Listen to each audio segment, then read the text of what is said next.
Hi everyone, it's me Liz with 143 Handmade. Welcome. So I am working on hand binding a quilt. Now this quilt is just 2 layers of cotton, no batting, and the binding I've chosen is a minky or cuddle minky or Shannon Fabrics. I'm not sure exactly which of those it is because I got it secondhand, but minky is a type of fabric that is 100% polyester. It has kind of a high pile on it. It's more kind of like a faux fur, but it's not like trying to be faux fur. It's just made in that similar way manner. So that is what I'm working with, and I am doing a visible stitch, visible running stitch, instead of trying to hide it. I did do some blind stitching to on this blanket, on this quilt, to join the last little bit because of the way that I did the joins, and I didn't want the machine stitching showing. But the blind stitching on minky can be very, very difficult, and so I decided to do the visible running stitch. So what I've done is I've started with just putting a big ugly knot on the end of my thread, and the bigger the better as far as the knot goes. And then what I will do is I will pull my minky back. I have it pinned. I'm only using a couple of pins just a little bit ahead of me because I'm working in short sections anyways. There's really no reason to go through and pin the whole thing, and that way I can just tuck the working portion of it into itself, and all the pins are covered up for my cats and whatnot. So now I'm going to roll this back. What I did is I finished my quilt, and then I used my machine to stitch the minky to the front of the quilt, and now I'm using hand stitching to bind the back. And you could totally do this by machine, and the thread, if you have the skills to be precise, the thread will totally disappear into the minky, and if you can be precise enough to drop it in that ditch, your stitches will be very, discreet. You probably, you won't even hardly see them. I do not have that kind of skill set with the sewing machine, that level of precision. So I have decided to do a hand stitch, a visible hand stitch. Besides, I really like the handmade quality that lends to it. And so this is how I finished off the other piece of thread. And so now I'm just going to tuck my thread in through there, just into the hem. This is not visible fabric. It won't, none of that will be seen. It will all be tucked away. And then what I'm going to do is just take a couple. I did a big ugly knot, but then I'm also going to just take a couple of, I think of them as stay stitches, where they're just opposite of the way that you're going to be pulling on the thread, essentially. And it also, I like to wrap around the last thread, for a stitch or two.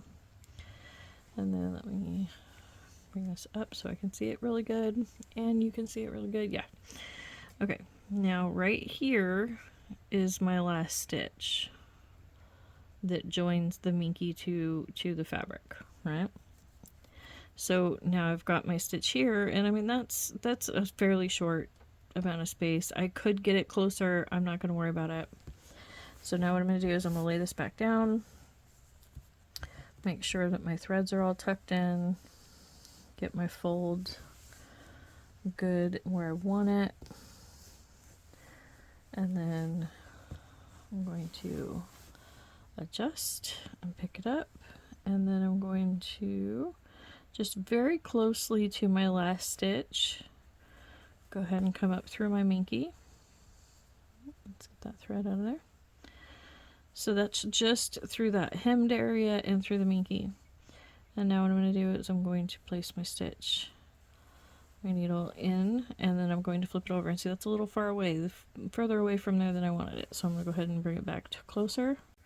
Okay, here I am about to come up on the corner, and I only have a little bit of thread left, so I thought I would share how I do the corners. So what I do is I fold it out this direction, away from, the area where you're stitching, and I get that fold even. And then I turn and I fold this down, raw edge to raw edge, and then I just bring that over. And then, which makes a nice little 45 mitered corner, and then I just come down through that corner and all of those layers, which can be a bit tricky by hand. You know, you do have to kind of work it a little bit, and that's all there is to it. I do go ahead and take another stitch, see? So that is where I've come out. So now what I'm going to do is I'm going to take another little tiny stitch that's not far over from that, and that's going to come up also in that seam, like so. And so there's one of the little bubble things is right there, so it's making it look like it's not laying well, but it actually is laying quite well. And so I've come up right there, and then I'm going to come back down. So I now have 2 stitches, one you're not even really going to be able to see from this side, and one that is visible to help hold that fold. And you know, if you want your fold to stay really, really nice, then what you're going to need to do is you're going to need to take a matching thread and go in there and do some more whip stitches, you know, or blind stitches or whatever. But I'm really not that concerned with the corner staying perfect. It's, like I said, this is a blanket for me, so not a sold product or anything. And the likelihood is, honestly, is that the corner, one of the corners at least, is going to be chewed up by a dog. So I'm really not going to put a whole lot of time and energy into fussing with it.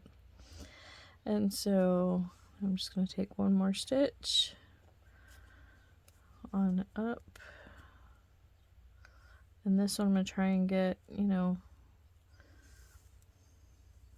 into the bulk of that to help anchor it down. But then I'm going to try and go back down basically where I came up, so that way that stitch will be basically invisible on the other side, but it will still help hold everything in. And then I can bring it over here where I want to come up. And so there's a lot of layers. You do kind of got to work it. I have broken needles this way, so, you know, just be aware. But yeah, see, that's just gonna, that little stitch is just gonna disappear. And then what I can do is I can just come over here and start my regular running stitch. That's a little bit more open than I want, but I think that's just the way it's gonna lay. And so here we go. I'm gonna just get like 2 more stitches in, and then we'll tie it off. Yep, there we go. Okay. Now, to start my tie off, first thing I want to do is get my blanket laid out for me. And I'm going to go ahead and remove my pen, so that way I can really open this up. And then I'm going to come back up, but I'm not going to go through the minky. Okay. And then what I'm going to do is really get in frame nicely,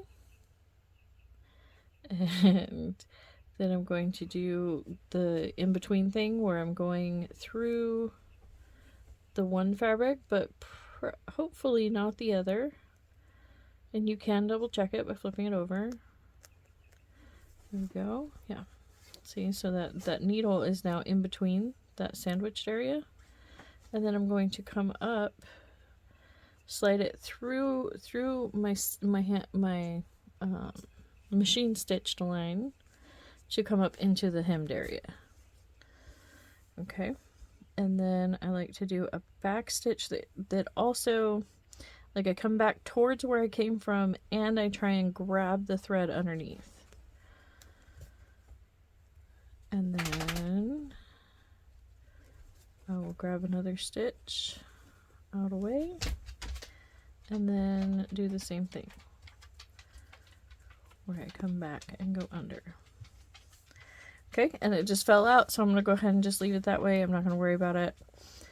If you are concerned with your knotting at all, you can take something, my bottle's a little dusty, but you can take something like Eileen's Fabric Fusion or the Fabri-Tac, Fabri-Fix, anything like that, and just put a small dollop on your knot, and then do your regular stitching fairly quickly, so that way the glue hasn't had a chance to sit. You know, so that way you're sewing through the soft glue as opposed to the hardened glue.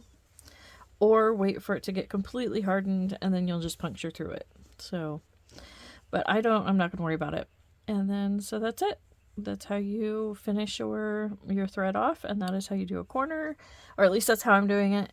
And I hope that this inspires you to go ahead and give hand binding a chance, you know, because you don't have to do it blind. You don't have to do it where you're using teeny tiny stitches that nobody sees. You can just embrace the fact that you're going to be able to see the stitches and enjoy that. And if you notice here, I had to switch colors because I ran out of this color thread and I switched colors. And I'm totally great with that. I actually love that it's not going to be the same all the way around. So thank you so much for joining me, and I can't wait to hang out with you again soon.